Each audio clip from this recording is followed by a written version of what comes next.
Hello, hello. Hi, everybody. Thank you so much for being here. My name is Tom Totenberg. I'm from LaunchDarkly, and I'm joined by Edmund Lam from Poca. And today we're going to be talking about shipping AI fast and safe. So yes, it's an AI talk, but it's not the typical AI talk that you'll probably hear a lot about this week, where it's unveiling new AI capabilities. It's more about how can we take these AI concepts that we have and get them from, hey, this would be a neat idea, out to something that is actually in production and working and useful. What does that process look like? So the overall structure for today, over the next hour or so, Edmund is going to kick us off because he is someone who has actually done this before, so you'll get to hear how they were able to do this at Poca and what they accomplished. Then I will show you just a little bit about how LaunchDarkly enables that and how we were able to help accelerate that process for the Poca team. And at the very end, we'll have a little bit of Q&A time, a bit of squishy time at the end for any questions that might come up or topics that you might have for either one of us. Thank you so much again for being here. Edmund, over to you. Thank you, Tom. So I'd like to start with a little bit of context about what my company does. Poca is a connected worker platform for manufacturers. And what does that mean? We help factory workers excel at their jobs by providing the right tools and information at their fingertips in one single integrated platform. So we have a web app and we have an iOS app that centralizes knowledge, such as work instructions. It accelerates skills training and also facilitates communication, all with the goal of making a factory work efficiently. So to give you a sense of our scale, we have our app running in over 1,500 factories around the world in 70 countries. And we're proud to have our app running on the factory floor of large brands such as Nestle, Bosch, Mars, and L'Oreal. So this is my team at Poca. I'm part of the AI, R&D, or enablement team. And our goal is to make sure that we work with AI thoughtfully and strategically at our organization. So my team is structured with two roles. One is as a complicated subsystem team, so we're there to gather the expertise on how to use Gen AI properly and set some standards. And our second role is as an enablement team. So we're there to share the knowledge with the other teams and to also work with the product and design teams to prototype ideas quickly. So why did we decide to organize our AI team this way? Well, as our VP of Engineering, Olivier, said, there's two reasons: simplicity and focus. So this allows us to make sure that our feature teams are focused on their features without having to worry about AI. But when that comes into question, the expertise will be there and readily available. So this is what we're going to cover today. I'm going to talk about the development story of our first generative AI feature at Poca. So it is a PDF to work instruction converter, which helps content generation for our clients. Along the way, we're going to look at how LaunchDarkly and feature flags helped us iterate faster. We're going to go over some key decisions and real-world outcomes, and then I'm going to talk about some lessons learned. So first of all, I'd like to talk a little bit about our flag structure. So we organize our flags in three groups. One of them is the feature flags. So this is the most traditional way of using feature flags. They're there to turn on and off features in your application, and they're usually there permanently. The second group are trunk flags. So these are flags that are used to deploy changes or fixes, and once they're deployed safely, we actually remove them from our code. And finally, you have ops flags or operation flags. These are permanent configuration flags, so you can think of time limits, quotas, and other configurations like that. So with that context, let's dig into the problem that we were trying to solve with our first feature. So one of the biggest challenges for our clients is to create content or import it into our application, especially work instructions. So a lot of our clients have lots of PDFs, work instructions, and they ask us, well, why can't we just import them all and be done with it? And so we do have a mass import feature, but here's the catch. The PDFs are just added as an attachment into our work instruction.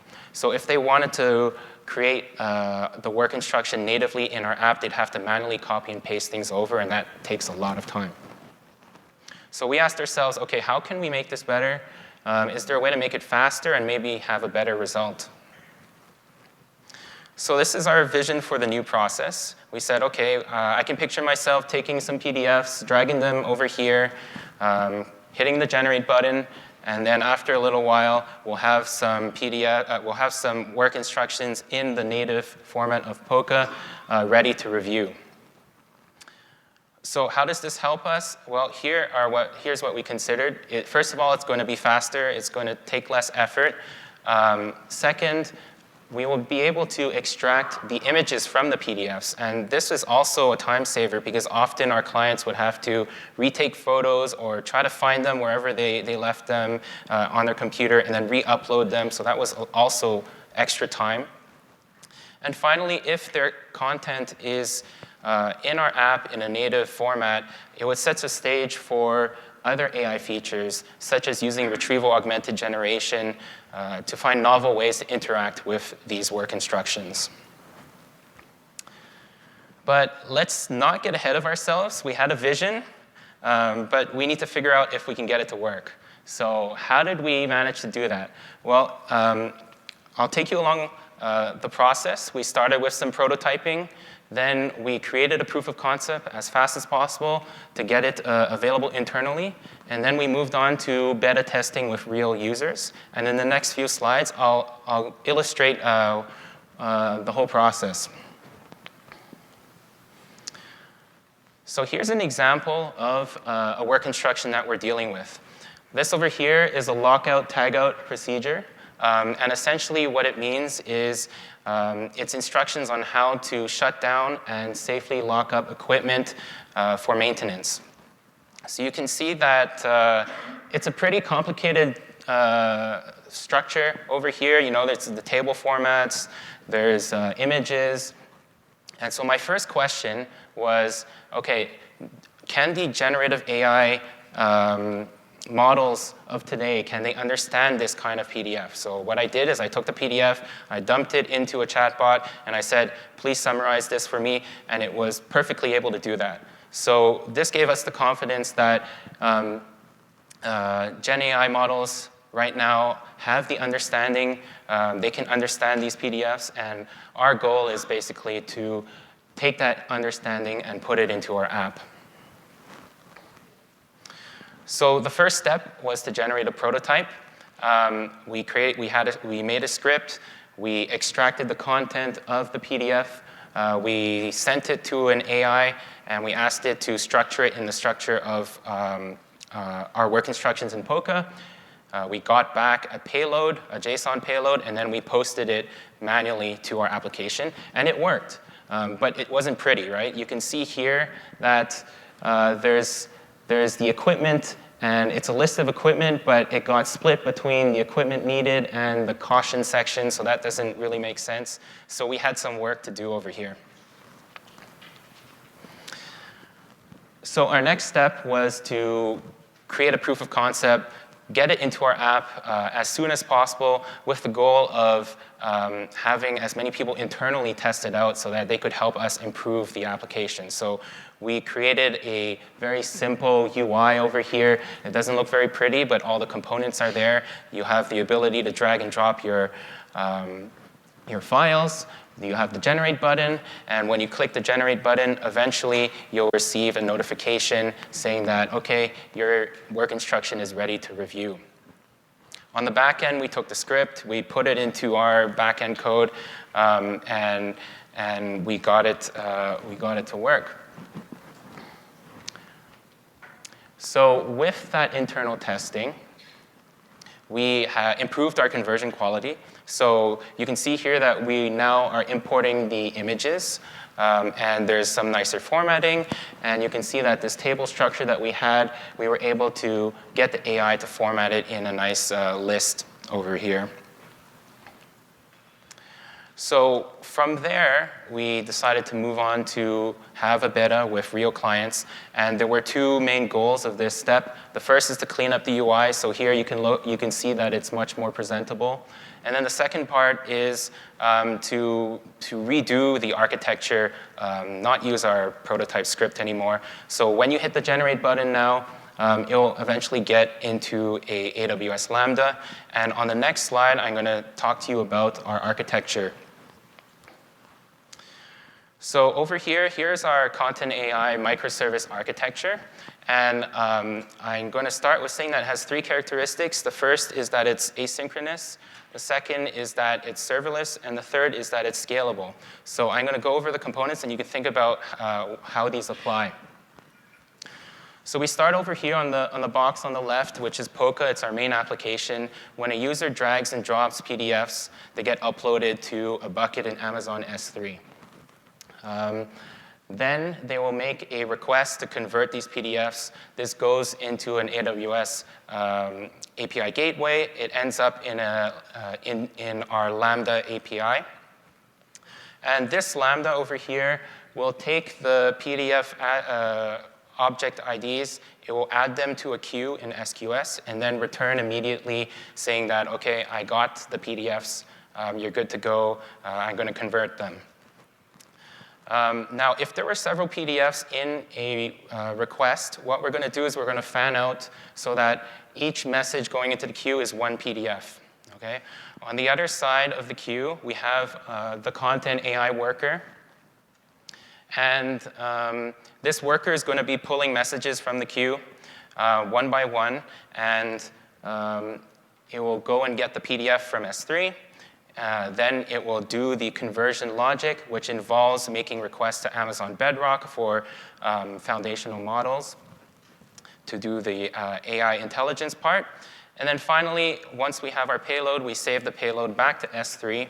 And then the Content AI Worker Lambda will publish an event in SNS, which the main application will receive, and then they can send a notification to our users to say that the work instruction is ready.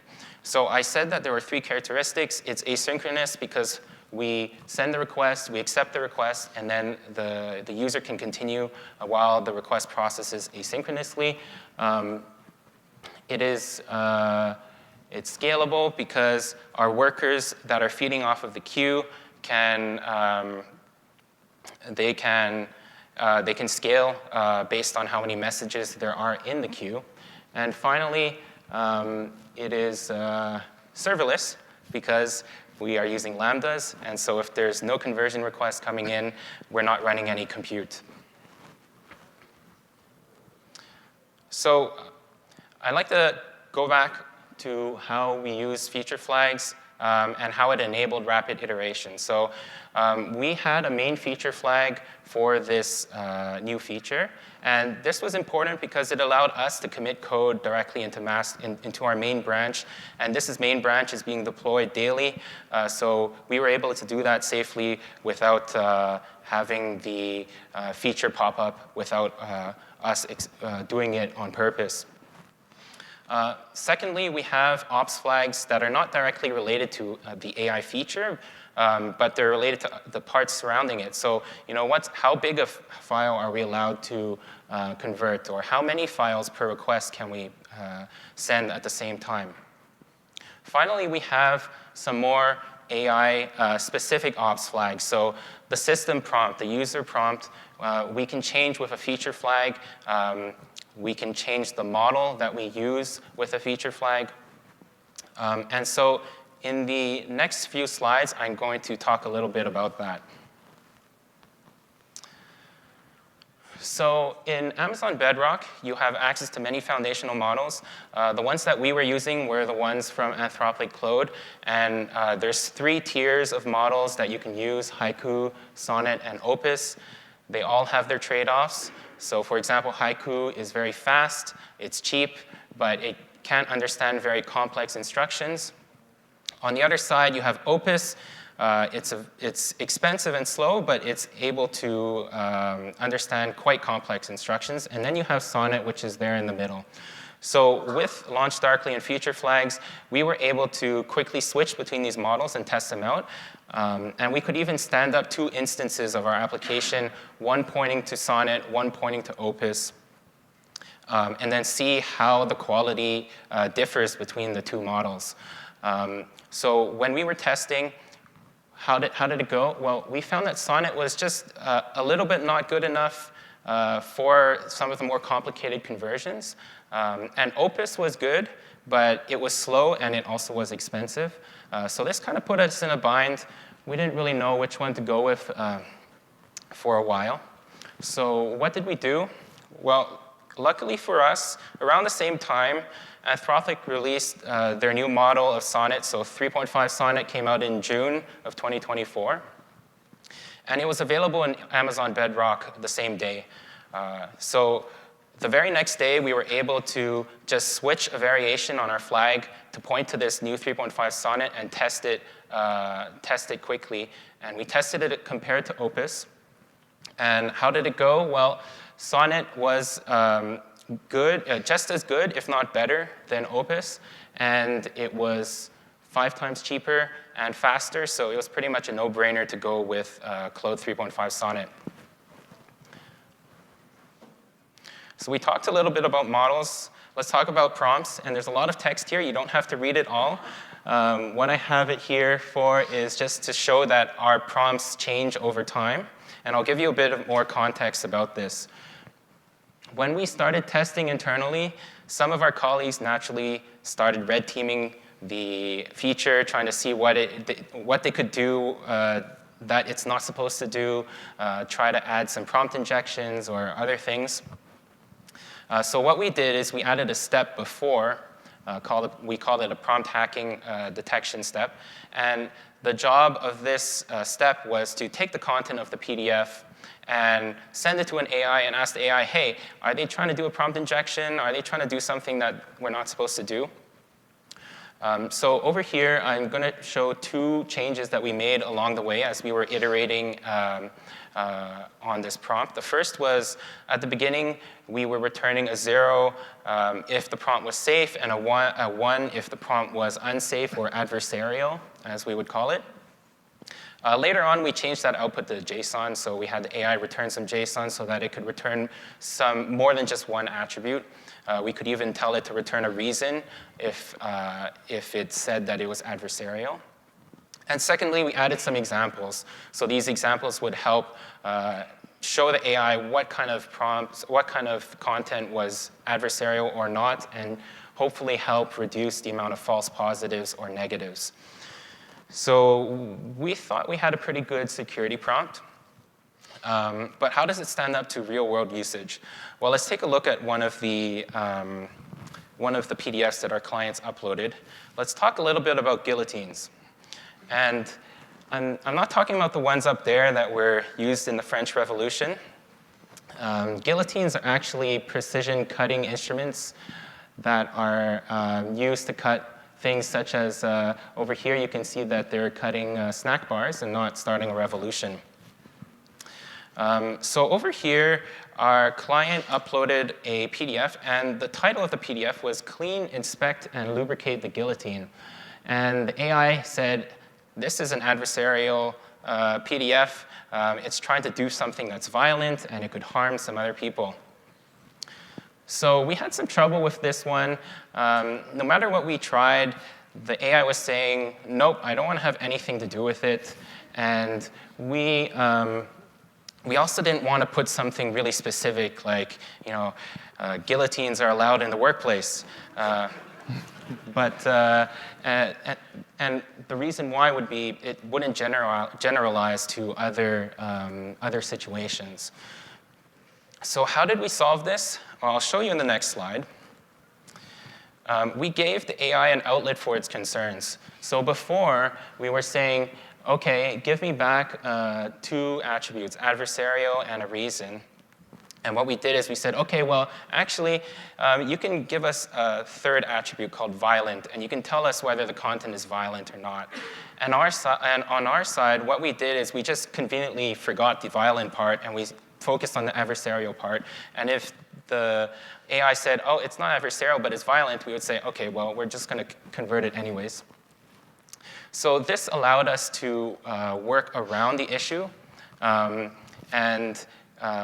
Just to go back, what we were actually running up against was the guardrails introduced by Anthropic themselves. So it's in Anthropic's constitution. It says that the AI should not be working with harmful content.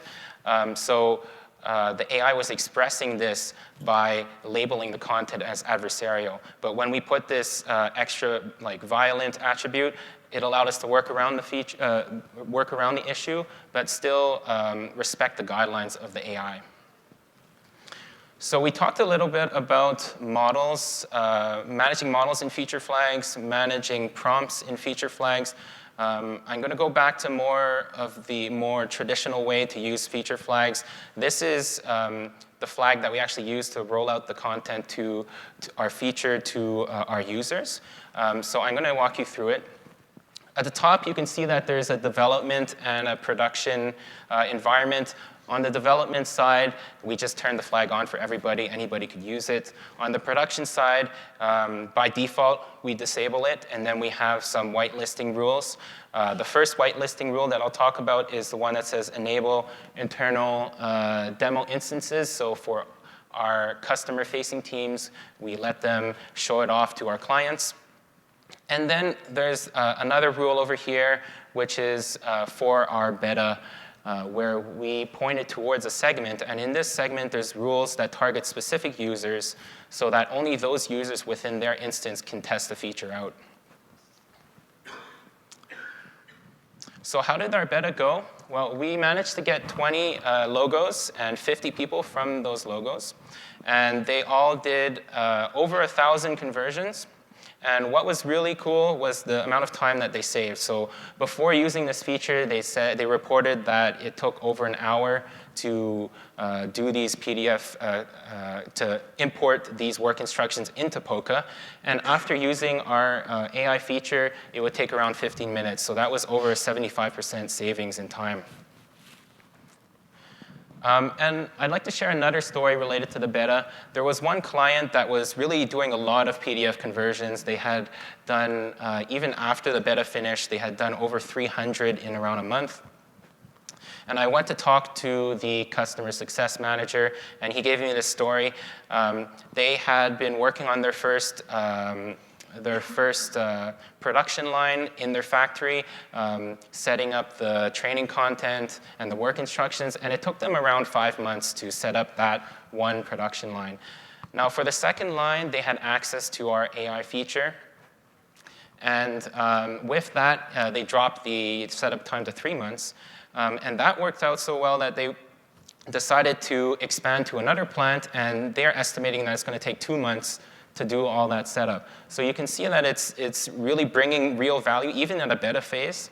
And that was really great for us to confirm the value. And it was also exciting for our customer success team because it would potentially enable expansion opportunities and bigger deals. So let's cover the lessons that learned during this process. First of all, the team structure. We had a very small AI team. We didn't change up the organization, and that helped us have the expertise available for our main feature teams when needed. The use of Amazon Bedrock and feature flags from LaunchDarkly let us iterate quickly, test new models quickly. And getting to a proof of concept available to use internally, not just by devs, but by everybody in the organization was important. And finally, customer feedback, being able to find and confirm that value was very important for us. So thank you very much for your time. I'd like to thank my team over here, and I'd like to pass the stage back to Tom. Edmund, thank you very much. Ooh, I'm loud. I always learn something new every time I see you talk through that, and I love the evolution of what you had to go through. It sounds like you ran into some stumbling blocks and had to work through them, and there's all sorts of interesting interactions between various different types of prompts and AI models that we're using here. So in this portion, we're going to dig in just a little bit more into that delivery piece using LaunchDarkly and whatever LaunchDarkly is actually doing to enable that. So I'm going to take a quick step back into what the heck LaunchDarkly actually is and what it does at a core level. And that is really, it was founded with the idea that a code deployment should not equal a production release, right? A feature release. Deploying is just putting code somewhere that it needs to go. A release is a business decision to expose new features and functionality to our end users, whoever those end users happen to be. And that absolutely is applicable to all of the AI iteration that we're having to go through, right? It would be absolutely the worst thing if you're just trying to update a prompt so that you can actually start to provide work instructions for guillotines, and hey, you're blocked because somebody else already merged in a change and you have to wait for the next release window. That's not something that we should have to do. We should have an entire feedback loop that exists in runtime for these sorts of ongoing configuration changes without having to go all the way back through the CI/CD process and the necessary but heavy work that that entails.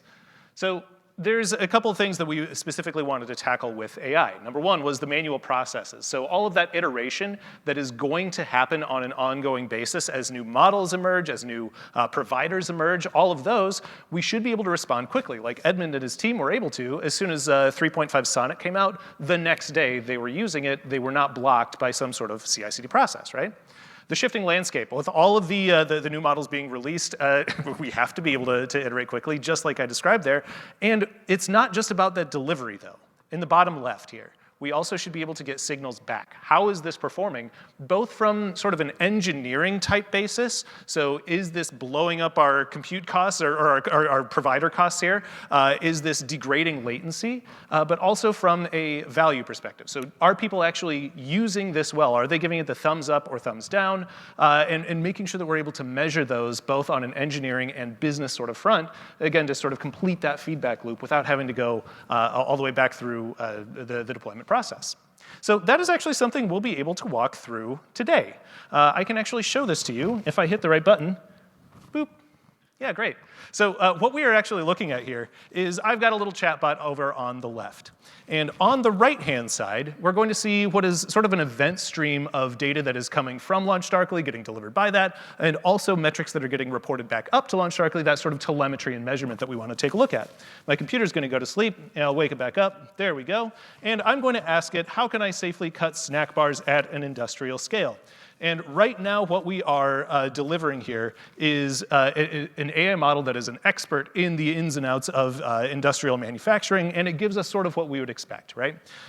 We are using a guillotine cutter for the snack bars. It's referencing sheet metal for some reason. That's OK. We've got a little bit of tweaking to do. But you'll notice on the right-hand side that I'm already measuring some of those operational things that we want to keep our eye on. Things like how many tokens are being used in the prompts, how many tokens are being used in the completion or the response back from here, and what does that mean for us for our cost basis overall? We should be able to compare and contrast those as we try out different models and different audiences and really get real-world feedback from that. Now, this, I think, is a pretty good response for me. I'm going to go ahead and give it a thumbs up. Again, this is something that we are going to be tracking on our end to make sure that you know, yep, it's not just gut feeling. We're getting some objective measurements back from the users, thumbs up, thumbs down. Now, what's going on underneath the hood on the LaunchDarkly side is that we're actually targeting. I'm more of a dark mode guy, so let me know if I should lighten that up. Tell me if it's hard to see. But essentially, I have an enabled AI config. This is how we're starting to get away from just the simple idea of flags, because most people think of flags as just being a simple true-false Boolean sort of thing. It really can be a very complicated object, like configuration, that is getting delivered over the air, again, in runtime and in real time here. So essentially what this is doing is it's saying, yep, our default rule is for the industrial guillotine instructions. Great, we've got that. But now I've got some updated guillotine guidance that is only going to be applicable if the user who is trying this has an email address that ends with @launchdarkly.com. This is my attempt to test in production by only exposing this to those people who should have access to this. In other words, internal testers here. So no, I don't care about that one. Thank you. Tom @ld.com. As soon as I log in as someone who matches that criteria, one of our internal testers here, then LaunchDarkly will right away deliver the brand new configuration that you should get so I can try out this updated guidance. Let's see how it goes. And in this case, it seems to think that I'm a French aristocrat. It is not too happy with me, and I think it's talking about the wrong type of guillotine here, which, unfortunate, but that's okay. That is why we do these sorts of tests on small, controlled groups, even in production, before we start rolling them out to more and more end users. Now, back on the LaunchDarkly side, obviously, it would be very easy for me to go ahead and edit this or even just delete this rule, not a problem at all. But underneath the hood, what I'd love to be able to show you here is that we are not just modifying the state of who is being targeted by these. We're also exposing to you the various different versions that you should be able to try. So these configuration objects are essentially a first-class way for you to be able to construct and add your own various prompts based on different providers with different configurations, all in a pretty easy and standardized consumable way. So in this case, great. Let's choose from any one of various different providers that we will continue to maintain here. So anybody that you actually want to use for your tailor-made use case, go right ahead. Set things like the prompt token, limits, the temperature, top P, top K, whatever is appropriate for that specific model, and of course the various prompts themselves. System prompts, assistants, user prompts, these sorts of inputs that help inform the way that the AI model is going to respond to this and the response that it gives. All of those are basically being delivered here in a pretty copyable, easily consumable, standardized, and reusable way. And again, all of that is happening in just a fraction of a second. On the back end here, it's, again, not just about the delivery. It is also about making sure that things are going well. So there's some pretty standard metrics that we should be able to keep our eye on. Things like that thumbs up, thumbs down, satisfaction rate, right? Things like how many times each of these models are being used, if we're doing different delivery to different audiences. Think about that on an ongoing basis, where we can start to now selectively target. Our premium users get premium AI models, even if they're a little more expensive. But then people who are on a free tier, maybe they get the less expensive AI model, but we still want to give them a sneak preview of what they could actually get. Input tokens used, output tokens used. All of this is more or less on the cost basis side, with the exception of the thumbs up, thumbs down. But the metrics and the things that you actually care about absolutely don't end there, right? We should be able to keep our eye on things like the error rate, things like whether latency is going up and down, and see the effect that that has on people actually using this, right? There's a convergence of those engineering and business metrics with things like latency. Because I don't know about you, but in 2024, my attention span has gone way down, and as soon as something takes more than 2 seconds, I'm going to navigate away. That is an example of latency, an engineering metric, having real-world business impact, right? Now, the last thing to mention here is that what LaunchDarkly is doing actually with this is we are the delivery mechanism. We are the ones who are the controller, right? Think about the person on the airway who's got those flags and telling you, okay, here's where this plane goes, here's where that one goes.